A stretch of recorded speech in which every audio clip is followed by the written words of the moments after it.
بسم اللہ الرحمن الرحیم۔ السلام علیکم۔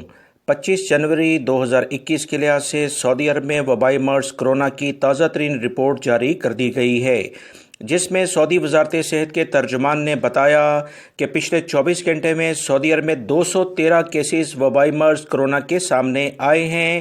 تمام لوگ احتیاط کریں۔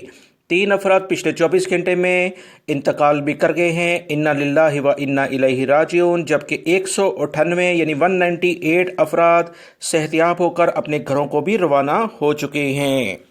سعودی وزارت صحت اور وزارت داخلہ نے مشترکہ اہم ترین پریس کانفرنس کرتے ہوئے سعودی عرب میں موجود تمام سعودی شہری اور غیر ملکی افراد کو کچھ اہم ہدایات جاری کی ہیں، جس میں وزارت داخلہ نے خصوصی طور پر ایسے تمام افراد جو مجمع لگائیں گے وبائی مرض کرونا سے متعلقہ جو احتیاطی تدابیر ہیں، خاص طور پر سوشل ڈسٹینس نہیں رکھیں گے، ماسک نہیں پہنیں گے، ایسے تمام افراد کو کسی بھی صورت میں کوئی رعایت نہیں دی جائے گی۔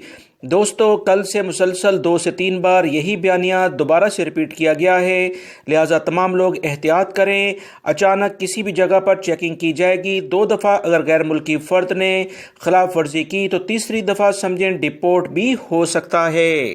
وزارت صحت کی مزید اطلاعات کے مطابق ریاض ریجن میں 75 کیسز سامنے آئے ہیں۔ ایسٹرن ریجن جو کہ دمام کا علاقہ ہے اس میں 50 کیسز سامنے آئے ہیں۔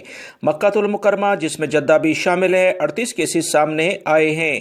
نجران ریجن میں 12 کیسز ہیں۔ ناردرن بارڈر کے علاقوں میں 10 کیسز ہیں۔ قصیم ریجن میں 6 کیسز ہیں۔ مدینہ منورہ ریجن اور اسیر ریجن میں بھی 6 کیسز ہی سامنے آئے ہیں۔ حائل ریجن میں 3 کیسز ہیں۔ البہا ریجن میں 2 ہیں۔ تبوک ریجن میں بھی 2 ہیں۔ جزان ریجن میں بھی 2 ہیں اور الجوف ریجن میں 1 کیس سامنے آیا ہے۔ 6355 افراد وبائی مرض کرونا جب سے سعودی عرب میں پھیلا اس سے انتقال کر چکے ہیں۔ 333 کی حالت کافی زیادہ خراب ہے، ان کے لیے خصوصی طور پر دعا کی جائے۔ انٹرنیشنل لیول پر اگر ہم دیکھیں تو کل سے آج تک تقریباً 10,000 افراد وبائی مرض کرونا کی بنیاد پر جاں بحق ہو چکے ہیں۔ 21,29,403 ٹوٹل افراد ابھی تک شامل ہیں۔ ویڈیو لائک کر کے شیئر بھی کیجیے گا۔ السلام علیکم۔